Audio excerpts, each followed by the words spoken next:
Thomas Hobbes nació en 1588 en Westport, Inglaterra. Le tocó vivir la revolución y guerra civil que proclamó la República y ejecutó a Carlos I. Esas circunstancias le hicieron pensar que lo peor que podría ocurrirle a una sociedad era caer en la anarquía, y por ello elaboró una filosofía política que impidiera correr ese riesgo. Defendió la idea de que solo un gobierno fuerte y autoritario podía garantizar el orden social. Al hacerlo, utilizó por primera vez argumentos contractualistas e inauguró la filosofía política moderna.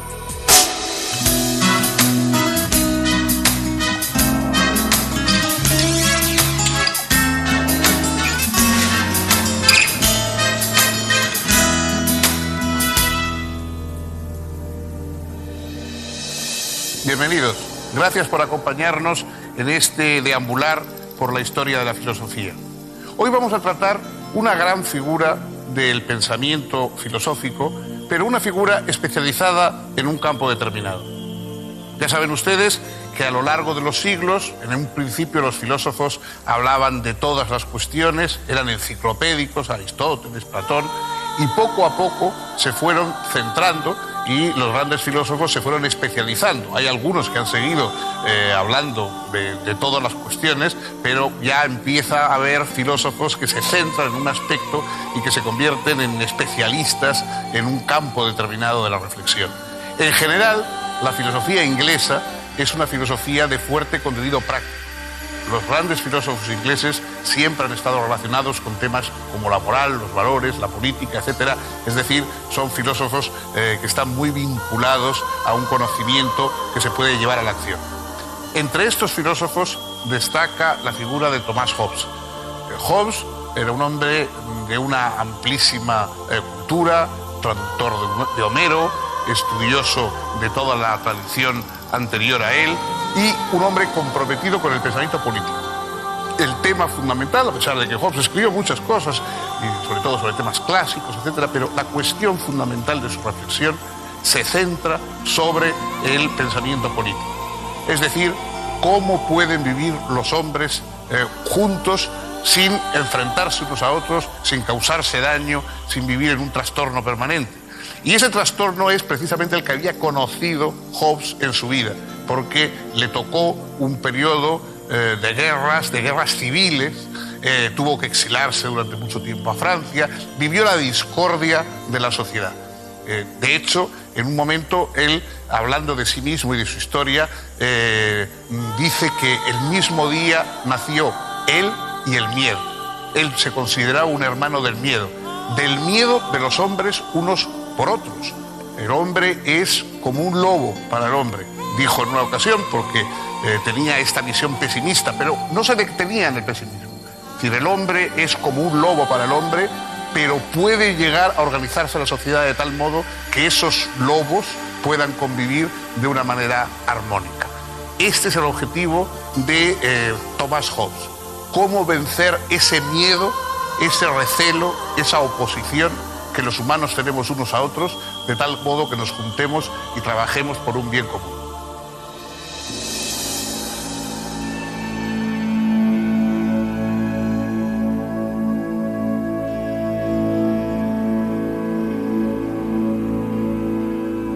Thomas Hobbes nació en 1588 en Westport, Inglaterra, y falleció en 1679 en Devonshire, a la edad de 91 años. Era hijo de un pastor anglicano. Estudió en Oxford y luego de graduarse se empleó como preceptor al servicio de la aristocracia británica. Era, además, un buen conocedor de los clásicos y en 1628 hizo una elogiada traducción de la obra de Tucídides al inglés. También se interesó por la geometría y más tarde por la filosofía. En 1640 escribió Elementos de Ley Natural y Política, su primera obra de importancia. En esos años, previos a la Revolución Republicana de 1642, creyendo amenazada su seguridad por sus ideas políticas de corte monárquico, se refugió en Francia. En su exilio, Hobbes concibió la idea de un ambicioso sistema filosófico. En 1642, publicó en París un tratado titulado Del Ciudadano, que correspondería a la tercera parte de su sistema. La primera y segunda partes habrían de aparecer solo años más tarde, en 1655 y 1658 respectivamente, bajo los títulos del cuerpo y del hombre. Hobbes fue contemporáneo y, en cierta medida, adversario de Descartes.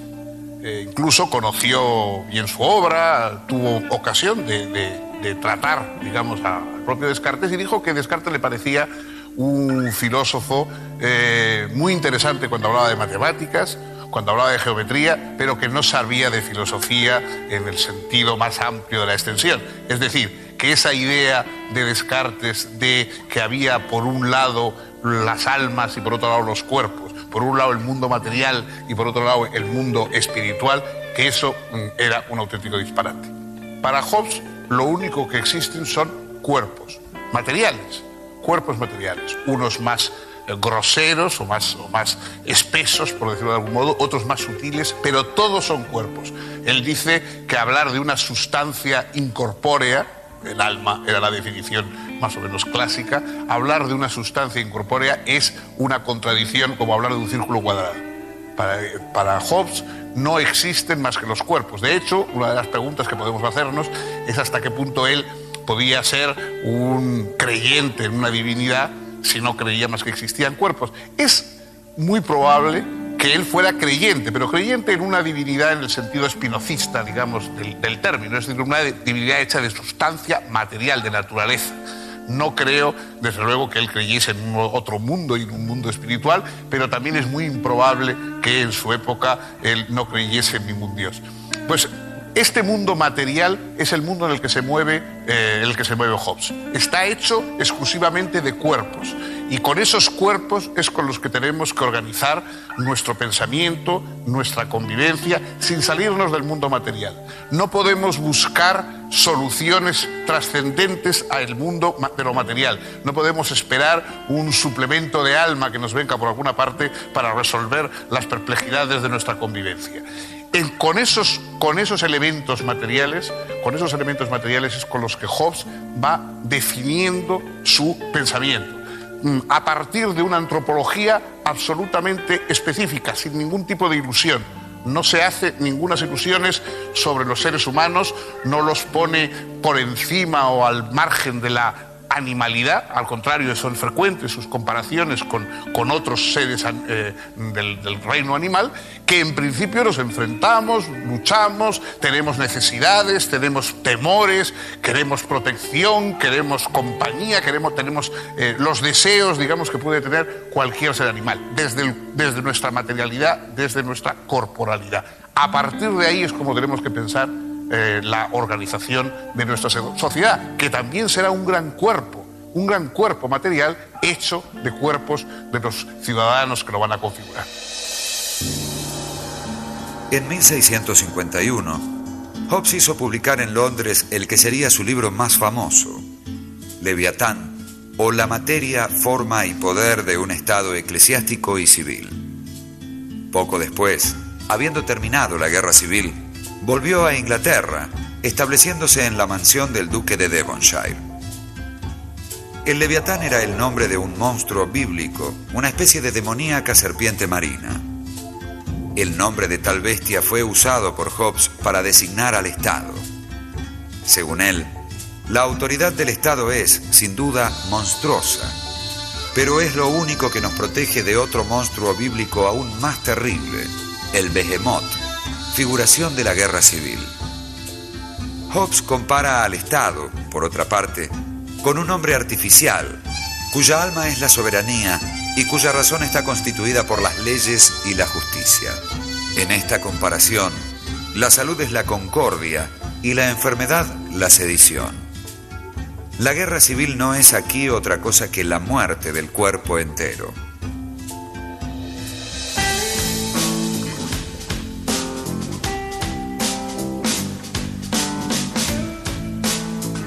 El Leviatán de Hobbes se propone estudiar la materia y origen de ese hombre artificial, el Estado. Cómo se constituye, cuál es el poder o autoridad justa de ese cuerpo y qué lo mantiene o lo aniquila. Hobbes dice que se trata aquí de un estudio estrictamente filosófico, y ello significa, para él, que toda consideración teológica está excluida. Según el punto de vista de Hobbes, la filosofía solo se ocupa de los cuerpos en movimiento, de sus causas y propiedades. Se trata de una filosofía materialista que, por lo tanto, no toma en consideración a Dios o a realidades espirituales, pues nadie puede tener una idea que represente algo no sujeto a sensación. Los cuerpos de los que se ocupa la filosofía, dice Hobbes, son de dos clases. Por un lado están los cuerpos naturales, hechos por la naturaleza, y por otro lado, los cuerpos sociales, formados por la voluntad y los acuerdos de los hombres. La filosofía puede, así, dividirse en natural y civil. Esta última, a su vez, puede subdividirse en ética, que se ocupa de los afectos y hábitos del hombre, y política, que se ocupa de los deberes civiles del hombre. La filosofía civil, según Hobbes, pretende, al igual que la filosofía natural, un conocimiento coherente y sistemático de relaciones causales.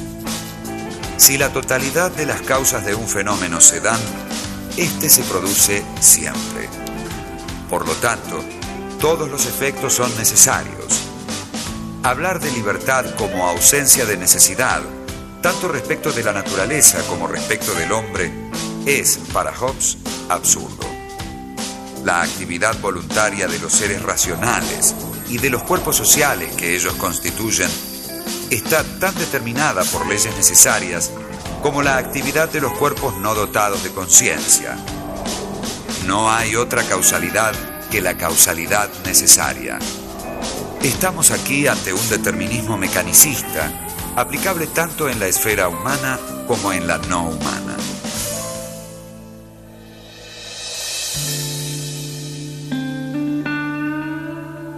Hobbes se esfuerza por explicar las diferentes pasiones humanas como simples movimientos de los órganos sensoriales y del cerebro. En cuanto al desarrollo de las facultades intelectuales, entiende que el factor determinante reside en el deseo de poder. Cada persona busca garantizar su propia conservación y la satisfacción de sus deseos. Esto conduce a la competencia y desconfianza entre todos. La consecuencia que Hobbes deduce de su análisis de la naturaleza humana es que, sin un Estado que ejerza su poder sobre todos, los hombres vivirían en guerra unos con otros. En esta situación de guerra de todos contra todos, no hay ley ni justicia, y nadie puede asegurarse el fruto de su trabajo ni las condiciones de una vida confortable.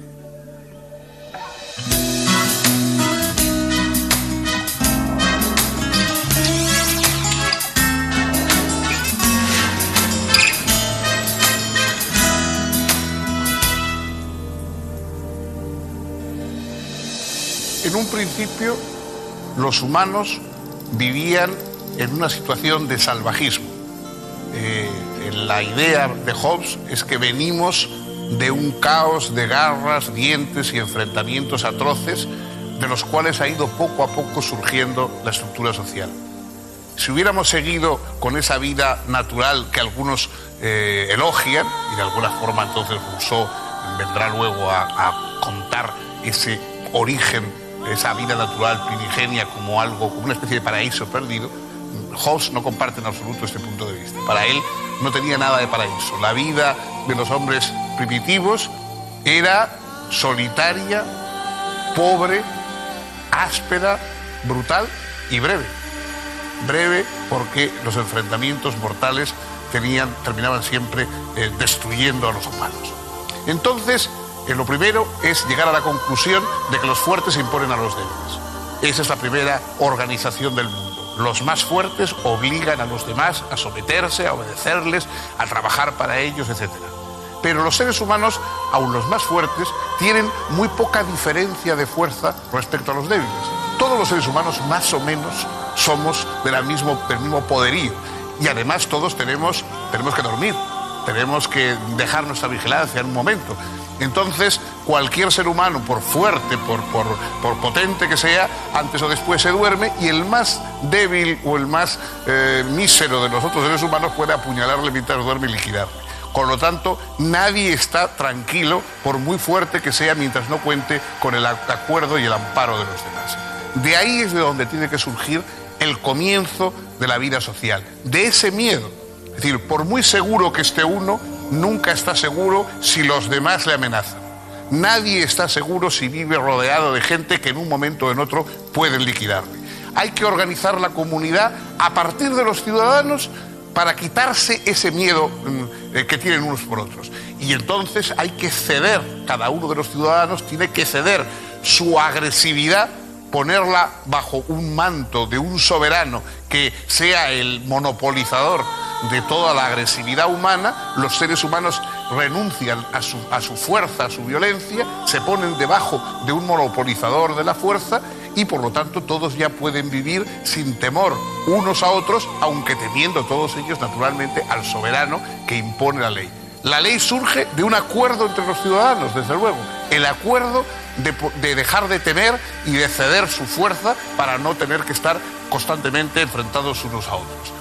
Ahí, de esa reunión de cada uno de los ciudadanos, va surgiendo esa especie de gigantesco ser, de gigantesco personaje hecho de seres humanos, que es el Leviatán, ¿no? La portada de la obra famosa de Hobbes era una especie de enorme gigante compuesto de seres humanos, compuesto de minúsculos seres humanos.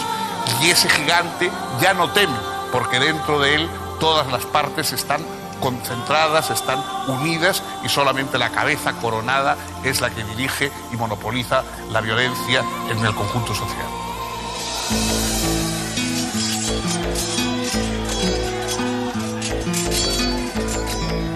Es lógico, dice Hobbes, que el hombre quiera superar el estadio de la guerra de todos contra todos.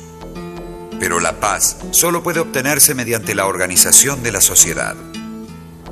Hobbes reconoce la existencia de leyes éticas naturales, pero entiende que son solo deseables y que sin la institución de un poder que pueda garantizar su cumplimiento, carecen de efectividad. La convivencia de los hombres es posible solo mediante un artificio, que consiste en establecer un pacto por el cual todos se obligan a transferir su derecho a gobernarse a sí mismos, eligiendo un hombre o asamblea que los represente. Para Hobbes, el soberano no puede nunca quebrantar el pacto, pues este se establece entre los súbditos, unos con otros, y no entre él y cada uno de ellos. Así, los actos del soberano no pueden ser considerados injustos por sus súbditos. El soberano, en tanto es quien garantiza el imperio de la ley, no puede ser él mismo juzgado ni castigado. Es él quien establece las normas que rigen el orden de la sociedad. Y a él le corresponde juzgar, recompensar y castigar, aunque lo haga arbitrariamente. El súbdito le debe su sumisión absoluta, en tanto el soberano cumpla el fin en vistas del cual fue revestido del poder. La idea de Hobbes es que no importa qué tan dañino pueda ser el poder soberano, ejercido cruel y caprichosamente, siempre será peor el daño de la anarquía. No obstante, Hobbes establece que cada súbdito es libre en todas aquellas cosas cuyo derecho es intransferible mediante pacto alguno. Por ejemplo, si los hombres convinieran no defender sus propios cuerpos, ello carecería de toda validez. Sin embargo, más allá de los particulares casos en que Hobbes admite algún derecho a la desobediencia, queda claro que entiende que, para él, el poder soberano no solo debe ser obedecido, sino que debe quedar más allá de las discusiones y hasta de las habladurías irreverentes. Por su parte, el soberano debe procurar el bien del pueblo por medio de la instrucción y de las leyes. Hobbes va aún más lejos y condena al soberano, sea en la persona de un rey o de una asamblea, que se niegue a instruir al pueblo. Las últimas páginas del Leviatán plantean una serie de principios prácticos que alejarían, según Hobbes, las posibilidades de guerra civil. que la justicia sea administrada por igual a ricos y pobres, que se condenen las venganzas privadas, que los impuestos sean equitativos, que el Estado provea a la caridad pública, que los vagos sean obligados a trabajar y que el soberano escoja buenos consejeros. Aunque el argumento de Hobbes justificaba y defendía el poder absoluto del soberano, no fue recibido sin profundas sospechas por parte de los monárquicos. En primer lugar, para las ideas tradicionales, el rey era el dueño de vidas y haciendas de la nación toda por voluntad divina y solo debía rendir cuentas a Dios. Hobbes, en cambio, hacía residir la autoridad estatal en el acuerdo de los ciudadanos. Planteaba que originariamente los hombres son iguales y libres y que forman una sociedad por consentimiento común. Los gobernantes son aquellos a quienes los que componen la sociedad han confiado el poder y la dirección para el bien de la comunidad y de cada uno de sus miembros. En segundo lugar, el soberano, tal como lo presentaba Hobbes, podía ser tanto un monarca como una asamblea, indistintamente, y ello resultaba sospechoso para los realistas. Finalmente, el sometimiento a la voluntad del soberano, para Hobbes, debía ser total, sí, pero siempre y cuando el soberano estuviese en condiciones de garantizar la seguridad y el orden social. En caso contrario, resultaba válido reemplazar al gobernante.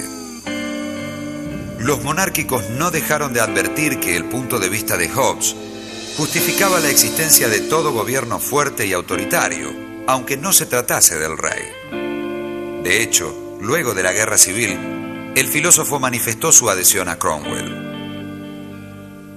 En sus últimos años, Hobbes tradujo al inglés toda la obra de Homero y se dedicó a diferentes trabajos literarios y geométricos. Aún escribió en 1668 una historia dialogada de la Guerra Civil y un estudio de sus causas, bajo el título de Behemoth o el Parlamento Largo. Carlos II no consideró oportuno que este libro se publicara, y Hobbes acató la voluntad del soberano, por lo cual la obra solo se conoció oficialmente tras el fallecimiento de su autor. Thomas Hobbes es un pensador nada idealista, nada soñador, es un pensador profundamente realista, incluso pesimista, pero de un pesimismo activo. Él quiere solucionar las cosas, no simplemente contar lo terrible y lo desastrosa que es la situación. Su influencia a lo largo de la historia ha sido extraordinaria porque ha creado las bases fundamentalmente realistas de la comunidad humana. No estamos unidos por lo buenos y lo generosos y lo cariñosos que somos, sino porque somos temibles y entonces nos va mejor renunciando a nuestra agresividad que potenciándola. Evidentemente, la figura del rey absoluto que lanzó como solución Hobbes hoy no es compartida por la mayoría de los pensadores políticos. Hobbes pensaba que un monarca absoluto era preferible a una constante guerra civil, que alguien tenía que tener autoridad. De hecho, en un momento determinado, Hobbes dice, la ley sin la espada no sirve para nada. Es decir, él era un partidario, digamos, de utilizar la fuerza incluso para imponer las leyes a aquellos que no desearan, que quisieran recaer de nuevo en el antiguo mundo de todos contra todos. Hoy, por supuesto, las soluciones concretas de Hobbes no son las nuestras.